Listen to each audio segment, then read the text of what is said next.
Hey guys, my name's Cara. This is Bluebird Homestead. We're gonna be planting onions today. I've got my onion sets that just came in the mail from Dixondale Farms. It's the same place I ordered them from last year. Last year, my onions did really well in the raised bed areas. We planted some in the raised beds and some in the in-ground space, which this year, the in-ground space is all now gonna be raised beds as well. We're not doing any in-ground gardening this year, just using the raised beds. So I'm gonna do the same method that I did last year for planting my onions, because if it worked, no sense in changing it. So that's the goal for today. It's a bit of an overcast day today because it's about to rain here in probably about an hour or two. So hopefully I can get all these planted before it rains. Last year I planted 3 different onion varieties. I planted the 2 we're gonna be planting today, as well as one called Superstar. The Superstar I liked. The flavor was good. It was just a normal white onion. However, it did not store and keep as long as these 2 varieties did. So I did not reorder that one. I just ordered the 2 that we liked the most. The first one is a red variety. It's called Red Candy Apple. You can see on the tag there. It's just your typical red onion. We used these just fresh eating onions. And then I also pickled some into pickled red onions and canned those up into jars that we've been enjoying this winter. And then the other variety is just called Candy. This onion produced the biggest heads for us last year. I'll insert a few pictures or little clips from the harvest video from last year, but some of the heads were double softball size. So that was really nice. They produced a lot, and they also kept really well. We had our onions stored in the basement, and then we transferred them up into like our attic area once we had the wood stove going in the basement. And I still have maybe 15 onions left from last season's harvest. So we had a good number of onions last year. It was just about perfect for our needs, and they stored all winter long. We just cured them on our back porch. And the curing process just basically means that you're giving the onions an opportunity to dry out so that they don't go rotten on you. Now, we are growing only 2 sets this year versus last year we did 2 sets plus a sampler pack. Now, I will say though that the onions in our in-ground space were really tiny compared to the ones in the raised bed. So I'm hoping by putting them all in the raised bed, we'll still have the same total volume because hopefully they'll all be big versus a lot of tiny ones. We'll see though. So I'm gonna be planting them today in some of these long raised beds here. I'm gonna do them along the front edge of the raised bed. That way we have plenty of room to plant some trellising items in the middle of the beds.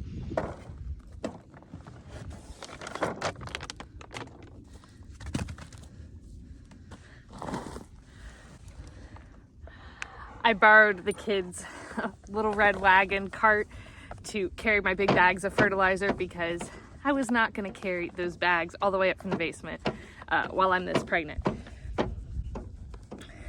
But they're all taking a nap right now, so it gives us a good opportunity to plant some onions.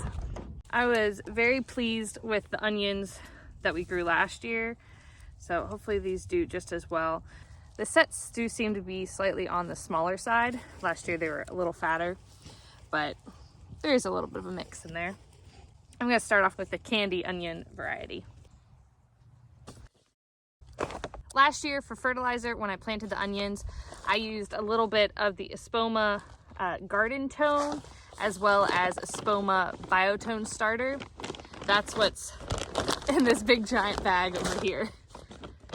I'm going to be planting these onions about 6 inches apart from one another. Thankfully, with our new drip irrigation system, this tape has emitter holes every 6 inches, so it'll make for nice even spacing. You want to plant them about 1 inch deep, just to make sure the roots are covered, but leaving plenty of the green stems out of the soil.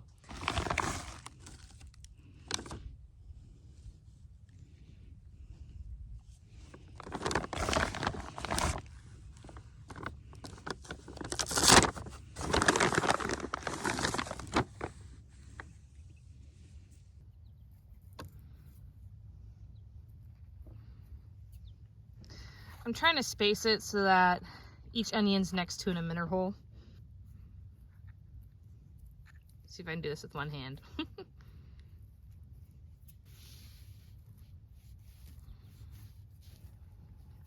You can grow onions a couple different ways. You can grow them from seed, you can buy at the starts, and you can also buy those little balls that you see at Lowe's and different hardware stores and nurseries this time of year.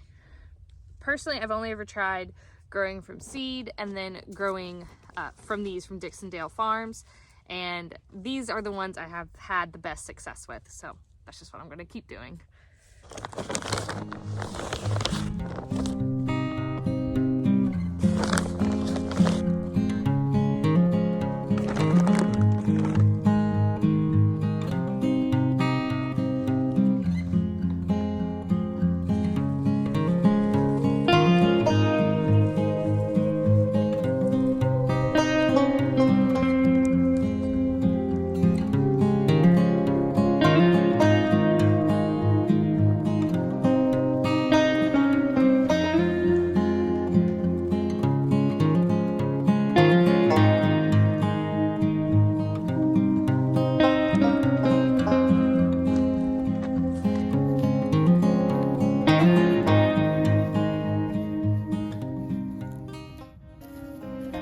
Some of these are definitely a lot bigger than others.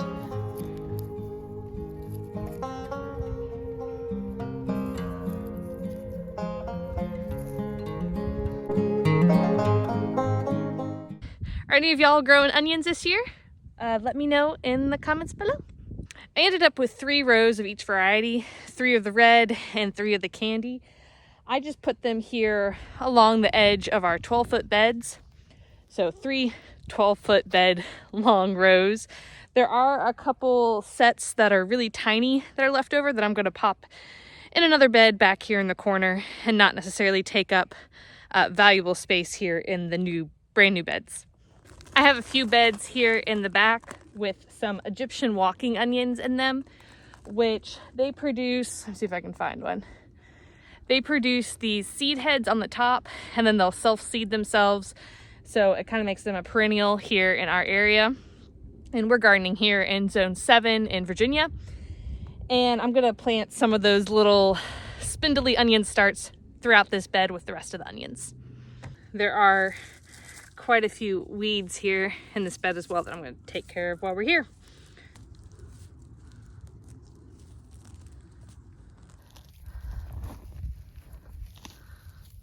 I will say, if you're looking for a gardening YouTube channel with perfectly manicured beds and that are completely weed-free all the time, this is not the channel for you. I'm a mom first and foremost, and life is busy, and weeding often takes a back burner. But we still get plenty of food, even though we have weeds. So subscribe if you want to follow along with our garden filled with some weeds. Does anyone know what this plant is, by the way? I have no idea what it is. It doesn't exactly look like a weed, but it very well could be. So I don't know. I was kind of letting it go to see if it would flower or do anything that would help me distinguish what it is. But if you know what that plant is, please leave a comment below, because I'm genuinely curious.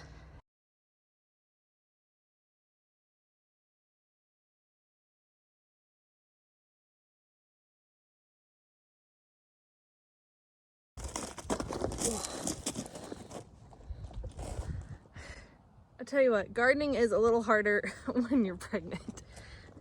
The bending over becomes the most difficult part.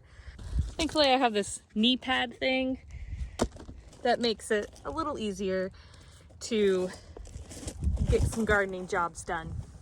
Because even though I'm pregnant, I am not going to let that stop me from being outside and getting my hands dirty. Do you have a good nap? Yeah. Good. That's great. I'm planting some onions. Would you like to help me? Yes. Okay, come over here. We'll all do these. So see these little things right here, honey? These are the onions. Oh, And baby. they are really tiny. We're gonna plant the roots down and the green parts up. Okay? Can you make a little hole with your finger right here? Here, make a little hole right there. Not too deep. Not too deep, about an inch. So about, careful, about up to your knuckle. Here, I'll help you. Where? Like right there. Okay, I made That's not too deep. not too deep. All right, now put the onion in. Put it in right there. Here, you hold the onion. All right, here. Right there. All right, I'll hold it and then you cover it up. Just gently, because we want it to stand up straight. There you go. My eldest came out from his nap and helped me finish planting those onions. We have 6 rows in the 12-foot beds over there. And then this square bed here, or rectangle technically, rectangle bed, and this rectangle bed here, which had some of our perennial Egyptian walking onions and a few bunching onions in it. I planted the rest of the little tiny spindly looking starts. So we'll see how those do in comparison to the other ones in the other bed, but they're all planted now. So looks like it was just in time too, because it looks like it is about to start raining on me here. Again, my name's Cara if you're new here. Thanks for joining us as we planted some onions today, and I hope you guys have a great rest of your day. Bye y'all.